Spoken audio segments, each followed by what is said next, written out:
प्यारे विद्यार्थियों, आज का हमारा विषय है ब्लॉक प्रमेय, द ब्लॉक थ्योरम।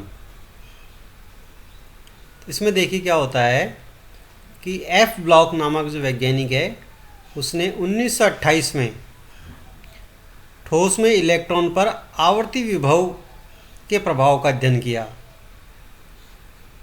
जो ठोसों में जो आवर्ती विभव होता है उसके कारण एकल इलेक्ट्रॉन के हैमिल्टोनियन पर कोई प्रभाव नहीं पड़ता है। उसके बाद ये जानने की आवश्यकता हुई कि आवर्ती विभव का एकल इलेक्ट्रॉन के आइगेन फलन साई पर क्या प्रभाव पड़ेगा। तो उसका जो अध्ययन है वो एफ ब्लॉक ने किया था और अध्ययन करने के पश्चात एक निम्नलिखित महत्वपूर्ण कथन दिया। क्या कथन दिया कि किसी ब्रेवो जालक के सभी जालक स्थानांतरण सदिशों टी मानों के लिए क्रिस्टल आवर्ती विभव V ब्रैकेट R सदिश प्लस T सदिश इक्वल टू VR को संतुष्ट करने वाले एकल इलेक्ट्रॉन के आइगेन फलन साई को एक समतल तरंग एवं ब्रेवो जालक के आवर्तिता फलन के गुणनफल के रूप में व्यक्त किया जा सकता है। यानी कोई इलेक्ट्रॉन है जो आवर्ती विभव ये वाले condition VR plus t equal to VR को संतुष्ट कर रहा है कि आइगेन फलन को हम एक समतल तरंग एवं ब्रेवो जालक के आवर्तिता फलन कौन सा e की power iota k dot r सदिश के गुणनफल से व्यक्त किया जा सकता है। तो अर्थात क्या ले सकते हैं, साई बेस में के आर इक्वल टू यू के आर इंटू ई की power iota k dot are सदिश। ठीक है, यहाँ पर जो के पदाक्षर है वो व्यक्त करता है कि यू के आर तरंग सदिश के पर निर्भर करता है तथा ये आवर्ती फलन होता है। ठीक है, अब देखो चूंकि आवर्ती फलन है तो क्या लिख सकते हैं, यू के bracket r plus t equal to u के आर सदिश, यानी आर सदिश पर इसका मान, और अगर इसकी पोजीशन में आर प्लस टी चेंज कर दूं तो भी इसका मान समान होता है। ठीक है, तो अब समीकरण 1 से हम क्या लिख सकते हैं, यहाँ से देखिए साई के bracket r plus t equal to, अब इसके स्थान पर क्या हो जाएगा, आर के स्थान पर क्या हो जाएगा आर प्लस टी, तो यू के bracket r plus t into e की power iota k dot r के स्थान पर आर प्लस टी। ठीक है, इसको हल कर लीजिए। चूँकि हम जानते हैं कि समीकरण नंबर 2 से यू के r plus t equal to u के आर, तो मान रख दिया हमने यू के आर। इसको हल करेंगे तो क्या आ जाएगा, ई की power iota k dot are और ई की power iota k dot T. ठीक है, क्योंकि आधार समान है तो घातें जुड़ जाएंगी, तो हमारे पास ये इक्वेशन आ जाएगी। अब देखिए यहाँ से यू के आर ई की power iota k dot are, ये क्या हो जाएगा समीकरण नंबर 1 से देखिए साई के आर। अतः क्या लिख सकते हैं, साई बेस में के r plus t equal to psi base में के आर ई की पावर आयोटा के टी। ये समीकरण नंबर 3। ठीक है, अतः एकल इलेक्ट्रॉन के जो आइगेन फलन साई को ब्लॉक के अनुसार इस प्रकार चयन करना चाहिए कि वह समीकरण 3 को संतुष्ट करे। यानी जो फंक्शन साई है वो इस प्रकार का होना चाहिए कि वह समीकरण 3 को संतुष्ट करे। ठीक है, समीकरण 3 से स्पष्ट है कि ई की power iota k dot T एक कला गुणक फेज फैक्टर है जिसको ब्लॉक फलन से गुणा करना पड़ता है। ब्लॉक फलन है साई आर। ठीक है, इससे मल्टीप्लाई करेंगे तो क्या होगा, जब भी क्रिस्टल जालक में स्थिति का स्थानांतरण सदिश t से विस्थापित किया जाता है, यानी किसी भी जालक को अगर स्थानांतरण सदिश t से विस्थापित किया जाएगा तो क्या करना पड़ेगा, ये जो फलन है हमारे पास साई r, उसको e की पावर आयोटा kt से मल्टीप्लाई करना पड़ेगा। देखिए उत्पत्ति, प्रूफ कि ब्लॉक प्रमेय की उत्पत्ति कैसे हुई, इसका प्रूफ कहाँ से आया। देखिए एक विमीय जालक में इलेक्ट्रॉन की गति को निम्न श्रोडिंगर समीकरण द्वारा व्यक्त किया जा सकता है, d2 psi upon d x square plus 2m upon h cross square bracket e minus V x bracket 1 psi equal to 0। ये श्रोडिंगर इक्वेशन है।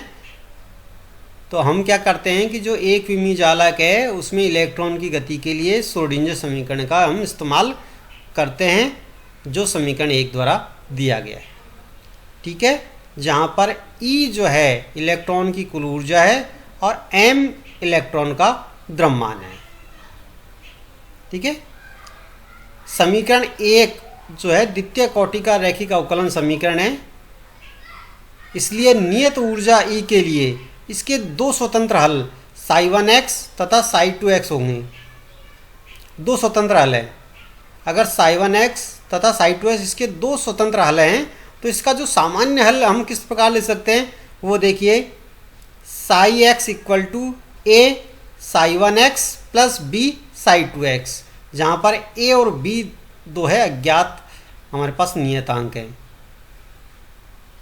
ठीक है, चूंकि Vx विभव फलन आवर्ती विभव फलन है, अर्थात Vx equal to V x plus n a, यानी यहाँ पर अगर 3D की बात करते तो यहाँ पर t होता। ठीक है, तो अगर वन डायमेंशनल की बात कर रहे हैं, एक विमीय की बात कर रहे हैं तो यहाँ पर आ जाएगा एन ए, जहाँ पर a जालक नियतांक है और n एक पूर्णांक है। ठीक है, अतः अब न केवल साई 1x तथा साई 2x बल्कि साई 1x प्लस एन ए तथा Sai 2x plus n a भी समीकरण 1 को संतुष्ट करेंगे। ठीक है, क्योंकि आवर्ती विभव फलन है तो इसलिए Sai 1x plus n a भी समीकरण 1 को संतुष्ट करेगा और Sai 2x plus n a भी समीकरण को 1 को संतुष्ट करेगा। तो हम क्या लिख सकते हैं, देखो psi 1x plus n a equal to अब some constant alpha 1 psi 1x plus alpha 2 psi 2x, ये समीकरण नंबर 3 दे दीजिए।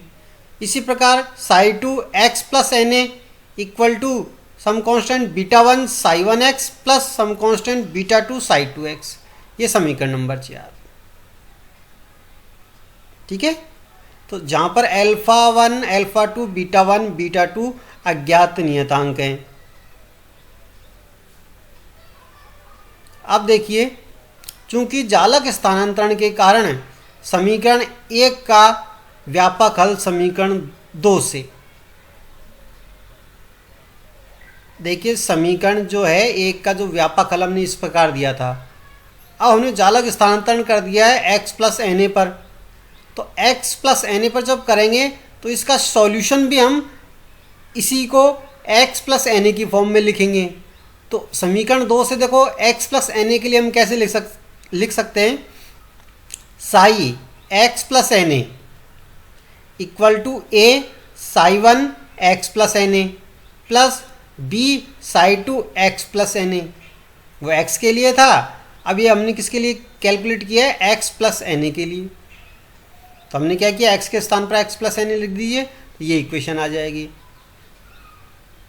ठीक है, यानी ये जो है अब x equal to x plus n a पर सॉल्यूशन को रिप्रेजेंट कर रहा है।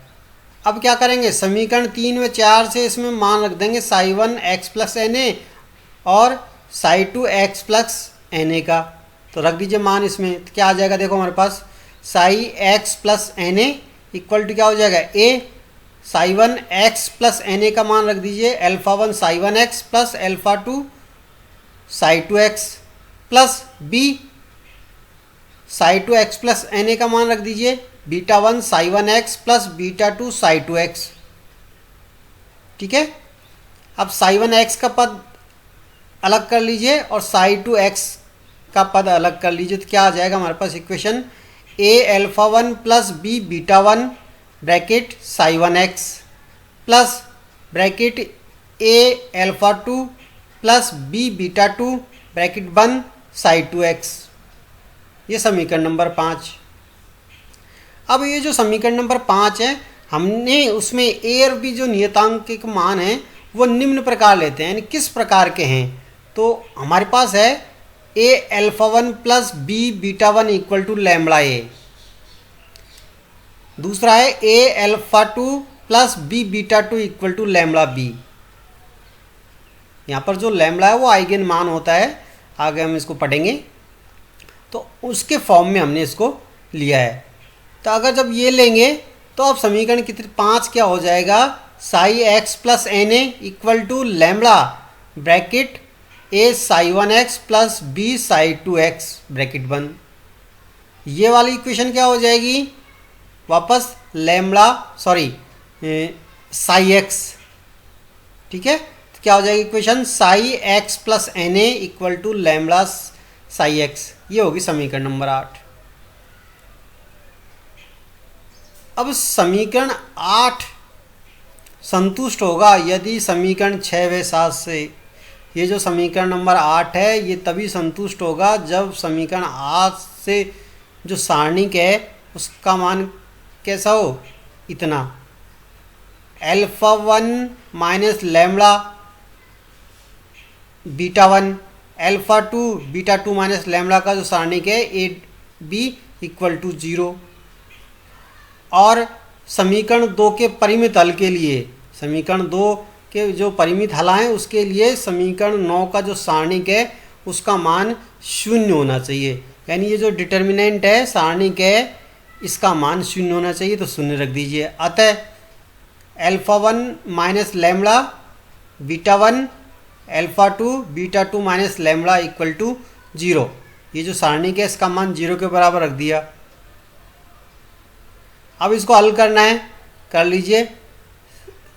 Alpha one minus lambda into beta two minus lambda minus alpha two beta one equal to 0, और इसको मल्टीप्लाई कर लीजिए और हल करेंगे तो हमारे पास ये इक्वेशन आ जाएगी, lambda square minus lambda bracket alpha one plus beta two plus alpha one beta two minus alpha two beta one equal to 0। ये समीकरण नंबर 10, ठीक है। अब ये जो समीकरण आया है हमारे पास, इसमें हमें ये सिद्ध करना है कि जो alpha one beta two minus alpha two beta one की जो वैल्यू है वो 1 के बराबर है, यानी सिद्ध करना है alpha one beta two minus alpha two beta one equal to 1, ये सिद्ध करना है और ये हमारी ब्लॉक प्रमेय सिद्ध हो जाएगी। तो इससे आगे का जो प्रोसेस है वो हमने इसको 1 सिद्ध करने के लिए किया गया है। तो देखिए, चूंकि साई वन एक्स व साई टू एक्स श्रोडिंगर समीकरण 1 के हल हैं, इसलिए ये हल समीकरण 1 को संतुष्ट करेंगे। तो समीकरण 1 में मान रख दीजिए साई के स्थान पर साई वन और साई टू एक्स, ठीक है। तो करेंगे तो क्या हो जाएगा, psi one double dash x plus 2m upon h cross square bracket e minus V x bracket one psi one x equal to 0। ये समीकरण नंबर 11। इसी प्रकार ये इक्वेशन आ जाएगी, इसमें क्या करेंगे, साई के स्थान पर साई टू एक्स रख देंगे मान, तो इक्वेशन आ जाएगी सेकंड वाली, ठीक है। अब क्या करना है कि यहाँ पर साई वन डबल डैश का मतलब है इसका 2 बार अवकलन है, इसमें साई टू डबल एक्स का मतलब साई टू का 2 बार अवकलन है, ठीक है। अब समीकरण 11 को साई टू एक्स से मल्टीप्लाई करना है और समीकरण 12 को साई वन एक्स से मल्टीप्लाई करना है और फिर 12 में से समीकरण 11 को घटा देना है, ठीक है। तो घटाएंगे तो क्या हो जाएगा, ये दोनों पद कैंसिल हो जाएंगे, सिर्फ बचेगा हमारे पास psi one x psi two double dash x minus psi two x psi one double dash x equal to 0। अब इसमें दो डेरिवेटिव हैं, तो एक डेरिवेटिव को मैंने इस प्रकार लिख दिया d upon d x bracket psi one x psi two dash x minus psi two x psi one dash x equal to 0। अब इसका समाकलन कर दें, समाकलन करेंगे तो क्या हो जाएगा, ये बराबर 0 कहते हैं यानी कांस्टेंट के बराबर आ जाएगा और यहाँ से ये अवकलन हट जाएगा। तो क्या बचेगा, psi one x psi two dash x minus psi two x psi one dash x equal to नियतांक।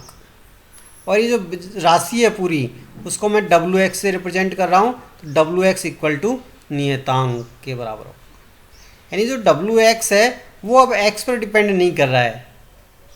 समझ में आया, डब्ल्यू एक्स जो है एक्स पर डिपेंड नहीं कर रहा है, यानी उसकी वैल्यू कांस्टेंट है। और ये है समीकरण नंबर 13।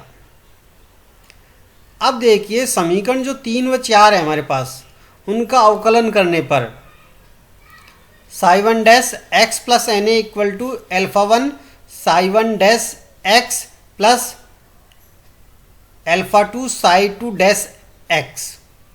ये डैश जो है वो यहाँ पर अवकलन को रिप्रेजेंट कर रहा है।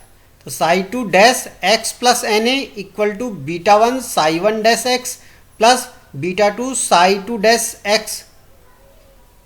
ये समीकरण नंबर 14 और ये समीकरण नंबर 15। तो जैसा प्रोसेस अभी पहले किए वैसा ही प्रोसेस अब इसमें करना है। क्या करना है कि समीकरण नंबर 14 है उसको psi two x plus n a से मल्टीप्लाई करना है और समीकरण 15 को psi one x plus n a से गुणा करना है और समीकरण 15 में से फिर समीकरण 14 को घटा देना है। तो देखो क्या इक्वेशन आएगी हमारे पास, ये इक्वेशन आएगी psi one x plus n a plus psi one x plus n a into psi two dash x plus n a minus psi one dash x plus n a into psi two x plus n a equal to. अब ये equation आएगी bracket alpha one beta two minus alpha two beta one bracket बंद मजला bracket psi one x psi two dash x minus psi one dash x psi two x bracket बंद। ये equation आएगी हमारे पास। तो इसमें क्या करना है, psi one x plus n a psi two dash x plus n a इन सब का मान रखेंगे और हल करेंगे तो ये वाली इक्वेशन हमारे पास आ जाएगी। सिंपल है कैलकुलेशन, मान रखेंगे हल करेंगे तो ये इस फॉर्म में कन्वर्ट हो जाएगी। ठीक है, या ये क्या हो जाएगा W x plus n a equal to ये राशि alpha one beta two minus alpha two beta one into ये ब्रैकेट की जो राशि है मजले ब्रैकेट की जो राशि है वह कितनी हो जाएगी डब्ल्यू एक्स के बराबर। इसको नाम दे दी समीकरण नंबर 16, क्योंकि समीकरण 13 से हम जानते हैं कि जो डब्ल्यू एक्स है वो नियत है, एक्स पर निर्भर नहीं करता है, इसलिए W x plus n a भी क्या होना चाहिए, कांस्टेंट होना चाहिए। और वो किसके बराबर होगा, डब्ल्यू एक्स के बराबर। तो क्या लिख सकते हैं W x plus n a equal to W x.